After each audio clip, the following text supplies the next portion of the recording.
Então, esse posicionamento por parte do Flávio Bolsonaro, que agora ele próprio disse que, na verdade, ele é contra. Ele votou a favor, disse que foi uma armadilha do PT, só que ele é o senador da República. O mínimo que se espera é que ele saiba colocar o dedo no painel para decidir sim ou não. Aí ele disse que caiu numa armadilha, mas que armadilha é essa? Que você vai lá e vota a favor dessa armadilha.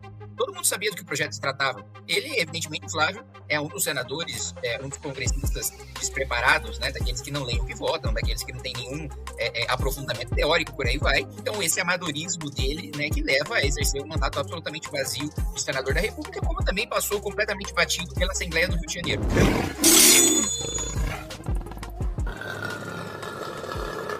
Deputado, eu brinquei, mas agora falando sério, sobre uma frase que o senhor utilizou quando foi falar sobre o senador Flávio Bolsonaro.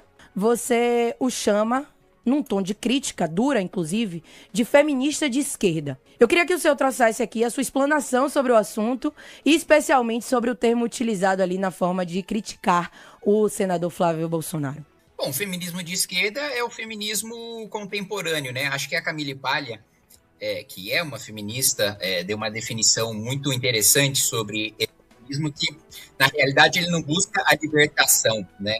Ele busca substituir a dependência da mulher em relação ao homem para transformar numa dependência em relação ao Estado, né? É a crítica que ela faz ao feminismo pós-moderno. O feminismo de esquerda é um feminismo muito diferente do Stuart Mill, por exemplo, lá atrás, que era um liberal, que defendia o direito das mulheres à propriedade privada, que defendia o direito das mulheres na independência do seu relacionamento, que defendia o direito ao sufrágio. Isso, de fato, conquistas de igualdade para as mulheres, né? E não de divisão, como hoje tem um conceito de lugar de fala, né? Como se apenas negros podem discutir políticas públicas para negros, apenas mulheres podem discutir políticas públicas para mulheres.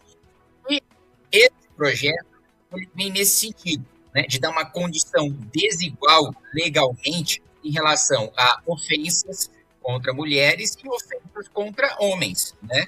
Hoje já existe uma legislação, e eu defendo que ela seja endurecida, contra aqueles que agridem, contra aqueles que estupram, contra aqueles que matam mulheres. Isso, de fato, prejudica, isso, de fato, afeta o dia a dia e coloca em insegurança as mulheres.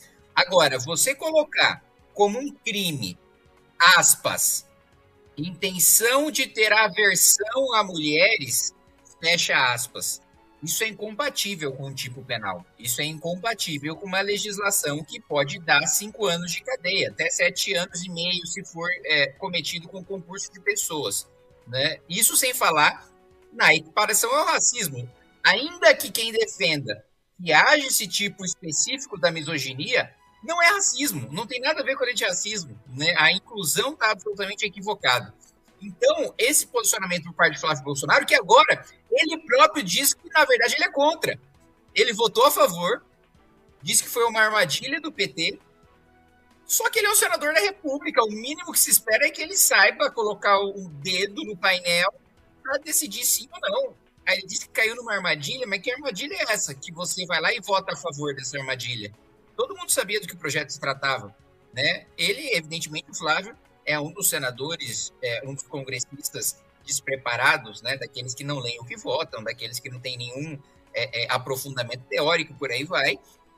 Então, esse amadorismo dele, né, que leva a exercer um mandato absolutamente vazio de senador da República, como também passou completamente batido pela Assembleia do Rio de Janeiro. O tema desse ano, né, a eleição, né, de presidência e também de governo de São Paulo, né, a omissão está chegando, é o partido novo aí do MBL, e tem a informação de que o senhor estava decidindo se seria candidato ao governo de São Paulo, se não seria, né, como é que vai ser, né, a sua eleição esse ano, e também como o senhor está vendo a candidatura de Renan Santos, né, essa evolução. Renan Santos ainda está patinando, né, ele não conseguiu ainda, pelo menos nas pesquisas, furar esse bloqueio, nessa polarização já posta entre Flávio Bolsonaro e Lula, né? Então como é que o Missão vai chegar nesse ano, tanto em São Paulo quanto no Brasil? Tá bom, primeiro a minha expectativa é muito positiva, né? Eu não estava no meu radar disputar o governo do estado de São Paulo, só entrou na minha avaliação por causa do meu número nas pesquisas, né? De 5% a 13%, dependendo do cenário, dependendo da pesquisa, é muito voto, né? A gente está falando aí de 2 a 5 milhões de votos de paulistas que estão insatisfeitos com o governo, mesmo tendo um governo estaria no espectro da direita, o mesmo espectro que eu. Então, o fato de ser cogitado, de ter sido colocado nas pesquisas, mesmo sem eu nunca falar sobre essa intenção de ser candidato, me anima, mas é uma avaliação que eu vou fazer em junho, né? Fazendo uma avaliação de como vou estar nas pesquisas, de como vai estar a chapa do Partido Missão em São Paulo, que a gente fecha agora, né, nessa janela aí daqui a 3 dias, né, que é o prazo de filiação. Em relação à candidatura do Renan Santos, você disse que não furou o bloqueio. O primeiro desafio do Renan é se tornar conhecido. E ainda sendo o mais desconhecido dos candidatos, ele está em terceiro lugar. A pesquisa Atlas está mostrando o Renan Santos em terceiro lugar, na frente de Eduardo Leite, que foi governador 2 vezes, Caiado, senador da República, já foi candidato à presidência da República, governador 2 vezes, na frente de Zema, governador 2 vezes, amplo espaço na grande imprensa, todos esses 3 tiveram amplo espaço em TV aberta, coisa que Renan Santos nunca teve. O Renan nunca disputou uma eleição, está em terceiro lugar, sendo o mais desconhecido dos candidatos. Então, assim, essa questão de furar o bloqueio é uma questão de tempo. Primeiro ele se torna conhecido, a margem, né, a taxa, digamos assim, de conhece e vota do Renan é a melhor de todas, né, porque ele é muito desconhecido ainda, né, 80%, 70% das pessoas não conhecem e ainda assim ele já faz 5% das intenções de voto numa votação, numa eleição nacional que ele nunca disputou. Então, eu pessoalmente estou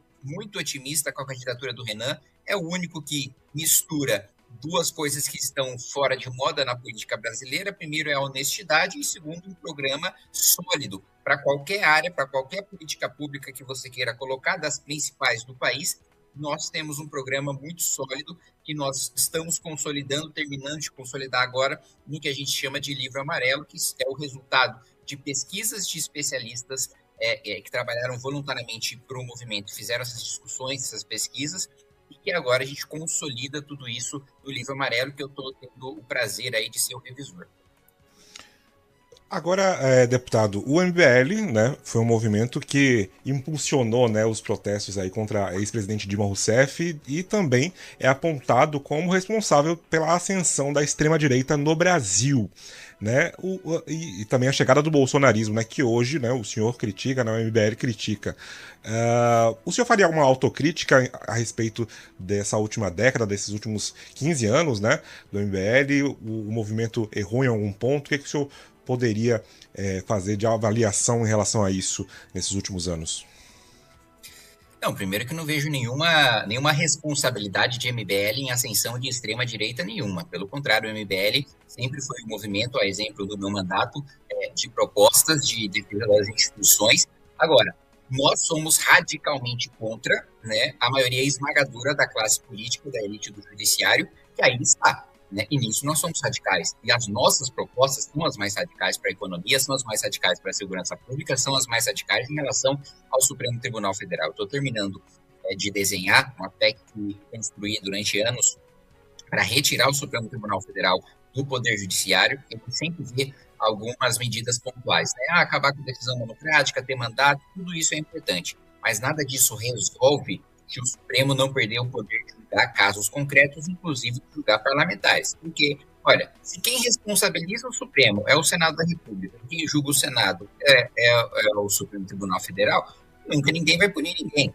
Né? Então, esse desenho institucional está errado, nós temos as propostas, nós somos o único movimento que temos independência para falar de escândalos de Banco Master, inclusive que envolve bastante aqui, né, a política baiana, para falar de todos os lados, para falar de todas as vertentes.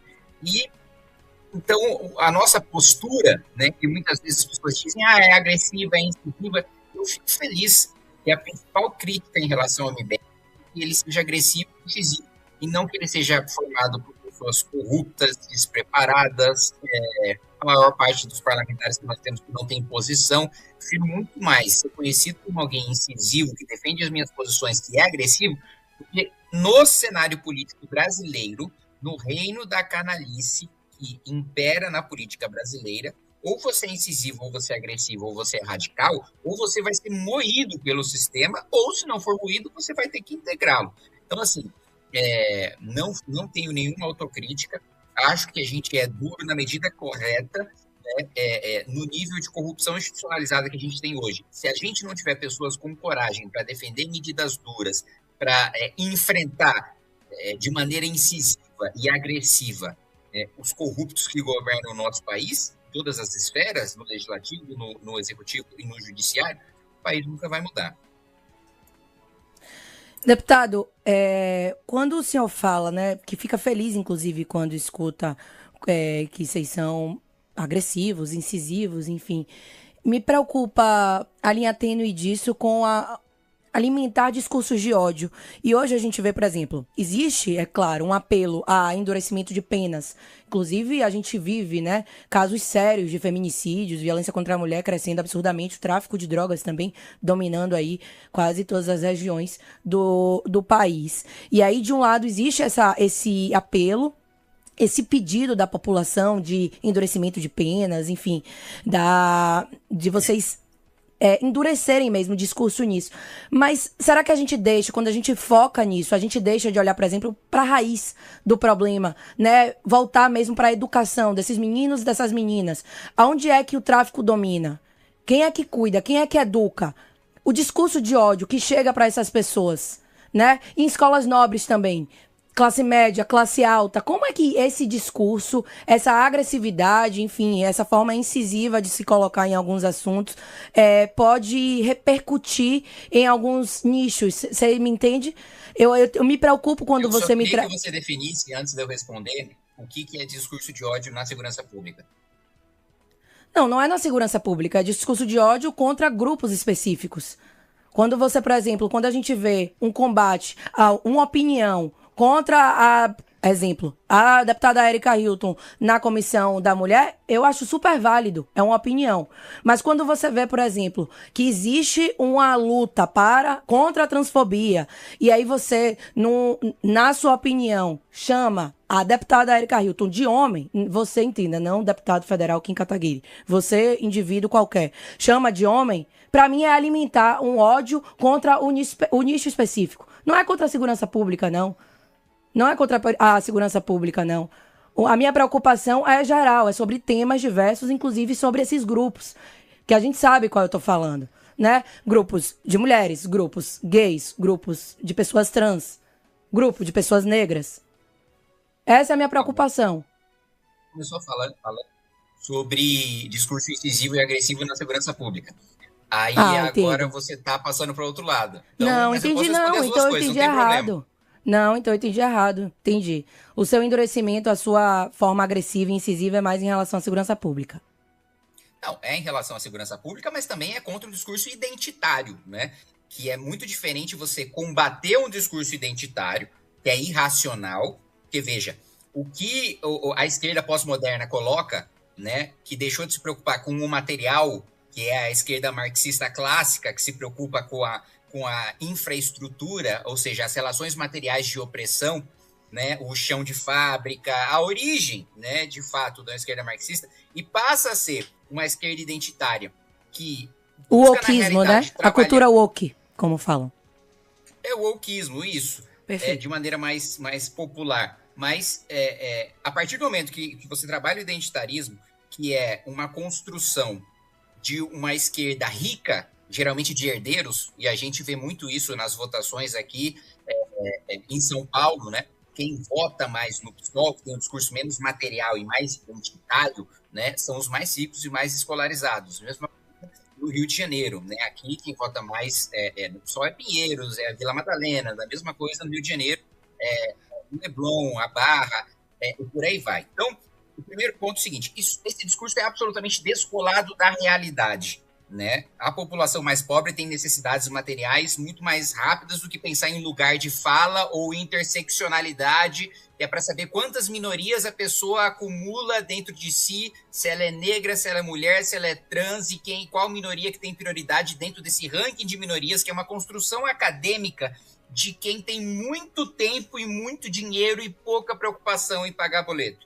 Eu enfrento essa esquerda identitária e, na minha opinião, sim, a Erika Hilton, ela é um homem.